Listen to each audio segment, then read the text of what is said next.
Fourth views, चौथा विचार, बाकी ठीक। नमस्कार, मैं हूं अभय कुमार। आप देख रहे हैं अपना खास कार्यक्रम बिहार समाचार।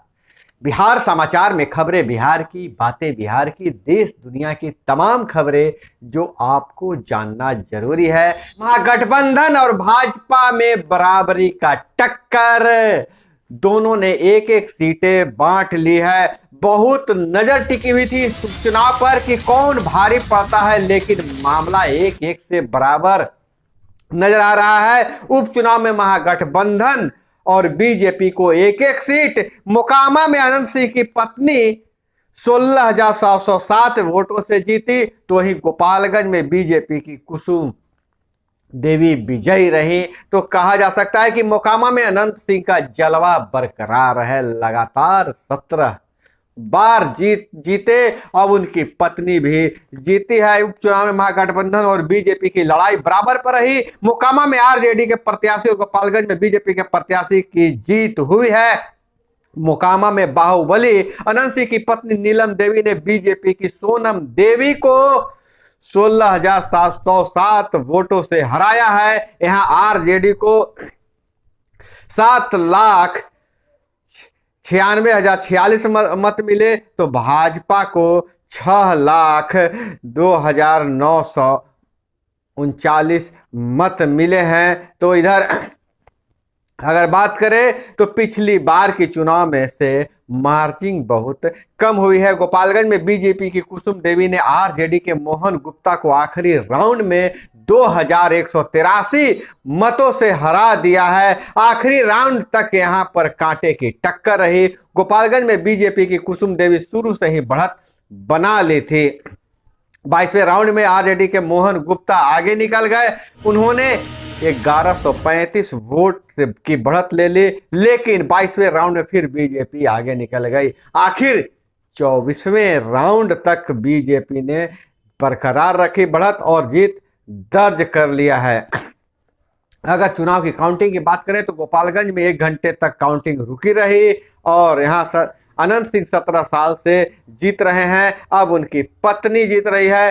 कुसुम देवी को सहानुभूति वोट मिला है। विधानसभा खाली हुआ था पूर्व मंत्री सुभाष सिंह के निधन के बाद। उसके बाद बीजेपी ने उनकी पत्नी को उतारा था सहानुभूति वोट के लिए और बीजेपी को सहानुभूति वोट मिल गया है। अब मोहन गुप्ता को हरा दिया है। हालांकि वैस फैक्टर भी यहां बहुत काम किया, जीत की मार्जिन बहुत कम रही है। बीजेपी के प्रदेश अध्यक्ष बोले, हमने दोनों जगह बेहतर प्रदर्शन किया है। प्रदेश अध्यक्ष संजय जायसवाल ने कहा कि हमने दोनों जगह बेहतर प्रदर्शन किया है। गोपालगंज सीट पर लोगों ने दोबारा हमें जीत का मौका दिया है और वहीं मोकामा में 27 साल बाद बीजेपी चुनाव लड़ी। अब तक के इतिहास में पार्टी को इससे बेहतर वोट नहीं मिले हैं। और इधर बात करें तो मोकामा विधानसभा और गोपालगंज विधानसभा की बात करें तो दोनों पर मोकामा में जहां अनंत सिंह का जलवा बरकरार रहा और गोपालगंज में बीजेपी अपनी सीट बचाने में कामयाब रहा। इधर नीतीश कुमार का बड़ा ऐलान, बिल्डिंग हो या पुल जो बने उसका मेंटेनेंस नियमित हो, इसके लिए जितनी जरूरत होगी उतनी भर्ती किया जाए। नीतीश कुमार ने कहा है कि इंजीनियर हूं, नौकरी मिली लेकिन नहीं की, आंदोलन में लग गए हैं। 2 दिवसीय इंडियन बिल्डिंग्स कांग्रेस शुरू। मुख्यमंत्री ने 20 राज्यों से आए प्रतिनिधि से कहा बिहार का निर्माण जरूर देखें। बाहर से आए अभियंताओं ने कहा आप बेहतर रख रखाव के लिए सुझाव दें, यहां अमल किया जाएगा। बिहार में सबके उत्थान के लिए काम। बिहार में सबसे बड़ा रबर डैम, संजय झा का बयान। वही रबर डैम जो विष्णुपत गया में बना है, जिसका वीडियो भी आपके चैनल पे डाला हुआ है, आप जाकर देख सकते हैं। और वहीं भ्रष्टाचार पर वार, शिक्षा विभाग के अधिकारी के कई ठिकानों पर ईओयू का छापा।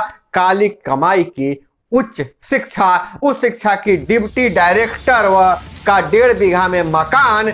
दिल्ली पटना में फ्लैट और कई जमीनें। पटना में फ्लैट, मुजफ्फरपुर एवं ससुराल में 4 आवासीय प्लॉट। दिल्ली पटना के प्रमुख बैंकों में करीब 2 दर्जन खाते।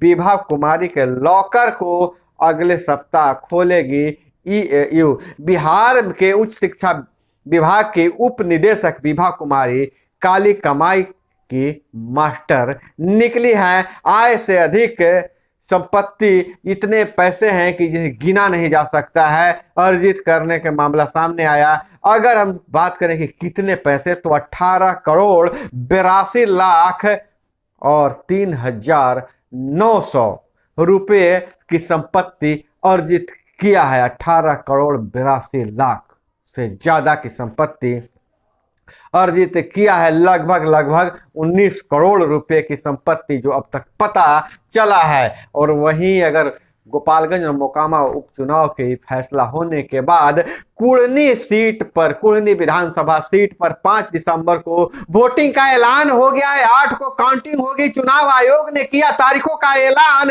रद्द हुई थी राजद विधायक की सदस्या, इसलिए फिर से चुनाव। तो अब उपचुनाव का दौर शुरू हो चुका है और मुजफ्फरपुर के कुढ़नी विधानसभा सीट पर 5 दिसंबर को वोटिंग होगा, 8 को काउंटिंग होगा। और आरा में स्वर्ण व्यवसायी की हत्या, शहर से दूर मिला पत्थरों से दबा शव। अपहरण को लेकर 2 नवंबर को आरा टाउन थाने में हुई थी एफआईआर।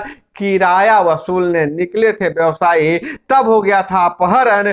बुधवार को स्वर्ण व्यवसायी और वकील डॉक्टर हरिजी गुप्ता की सकुशल बरामदगी नहीं हो सकी। तो बिहार के कानून व्यवस्था पर सवाल पैदा हो गए हैं। क्या अपहरण उद्योग फिर से हावी हो रहा है? कथित जंगल राज लौट रहा है? क्योंकि आए दिन अब व्यवसायियों की अपहरण हो रही है। सरकार को कानून व्यवस्था पर ध्यान देने की जरूरत है। और इधर प्रकाश पर्व का आयोजन हुआ है राजगीर में। राजगीर पहुंचे सीएम, कहा हमें क्रेडिट भले नहीं दे, इस गरीब राज्य में पहली बार हो रहे कामों को प्रचारित जरूर किया जाए। मत्था टेक कर मांगी सूबे की सुख समृद्धि की दुआएं। मुख्यमंत्री बोले इस महीने मिलने लगेगा गंगा जल,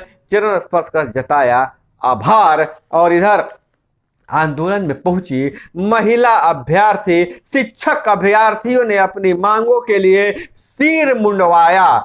बिहार के प्रारंभिक शिक्षकों में 7वें चरण प्राथमिक शिक्षक विज्ञप्ति जारी करने को लेकर चल रहे आंदोलन में शनिवार को अभ्यर्थियों ने आंदोलन का अनूठा रास्ता अपनाया है। आक्रोशित अभ्यर्थियों ने जमकर बवाल काटा, प्रदर्शन कर 7वें चरण की प्राथमिक शिक्षा की विज्ञप्ति की मांग की है। प्राथमिक शिक्षक बहाली के योग्य अभ्यर्थियों ने विरोध स्वरूप अपना मुंडन करवा लिया है। और वही महंगाई पर आरबीआई के कदमों से सरकार में नाराजगी, समय पर फैसले तो महंगाई पर नियंत्रण संभव था। और पटना विश्वविद्यालय के छात्र संघ चुनाव के लिए 619 फॉर्म बिके, नॉमिनेशन कल से शुरू हो जाएगा। वही सोनपुर मेला शुरू हो गया है।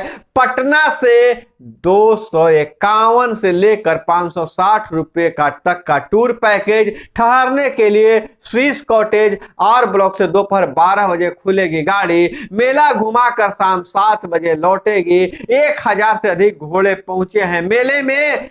चकारम का 10 लाख का कीमती वाला चर्चा में। और हर स्टॉल पर वहां स्टॉल लगाए गए हैं और सभी स्टॉलों पर सुविधा है कि व्यवस्था किया गया है, सुविधा दिया जा रहा है। अब पटना की हवा जहरीली, AQI लेवल 304 पर पहुंचा और संपत चक में नया अवर निबंधन कार्यालय शुरू। अब पुनपुन में मवेशी खरीदने जा रहे व्यवसायी से 2,85,000 रुपए की लूट। और आलू के बोरे और कपड़े के गट्टर में ले जाते हैं नकली नोट पगडंडी, खेत बना तस्करी का मांग। नकली नोटों का सिंडिकेट का खुलासा हुआ है। एक अखबार के रिपोर्टर ने अपराधी तक पहुंचा है और उसका स्टिंग किया है। रिपोर्टर ने अपराधी बन 5 लाख के जाली नोट मांगे तो तस्कर ने 500 की 11 गड्डियां पटक दी, बोला 500 करोड़ भी मिलेंगे। भारत नेपाल सीमा पर नकली नोटों का सिंडिकेट का सबसे बड़ा खुलासा हुआ है और इसके इरादे हैं पाक और दुबई के रास्ते आए नोट भारत में खपाना है। तस्कर और रिपोर्टर के बीच जाली नोटों की सौदेबाजी की पूरी बातचीत रिकॉर्ड कर लिया गया है। तस्करों ने 80 करोड़ के नोटों का वीडियो दिखाया है। बोला कि मेरे पास बहुत सारे नोट हैं, नकली नोट, और बिहार में नेपाल के रास्ते नकली नोट खपाए जा रहे हैं। और वहीं अगर बात करें पंचायती राज विभाग से, तो पंचायती राज विभाग में ग्राम पंचायतों में कार्य करने के लिए बहुत सारे विकल्प खुले छोड़ दिए हैं। 15वीं और 6वीं वित्त आयोग से अब गांवों में ओपन जिम और पार्क का निर्माण कराया जा सकता है। विभिन्न गांवों के ग्राम पंचायत में योजनाएं ली गई है और इस मद से ओपन पार्क और ओपन जिम का काम कराया जा सकता है और कई पंचायतों में यह काम कराया जा रहा है। और वहीं विदेशों की खबर की बात करें तो किम जून और जो किम ओम जुन है उत्तर कोरिया के राष्ट्रपति, उनका मंसूबा है कि हम किसी पर परमाणु बम गिरा देंगे तो किम के मंसूबे पर 20 सेकेंड में नष्ट कर सकता है दक्षिण कोरिया। अमेरिकी मिसाइल सिस्टम से हुआ है लैस। तो दोस्तों, यह थी वो तमाम खबरें जो आपको जानना जरूरी था। इसी तरह से खबरों के लिए जुड़े रहिए हमारे साथ। मिलते हैं अगले वीडियो में। जय हिंद, वंदे मातरम। फोर्थ व्यूज, चौथा विचार।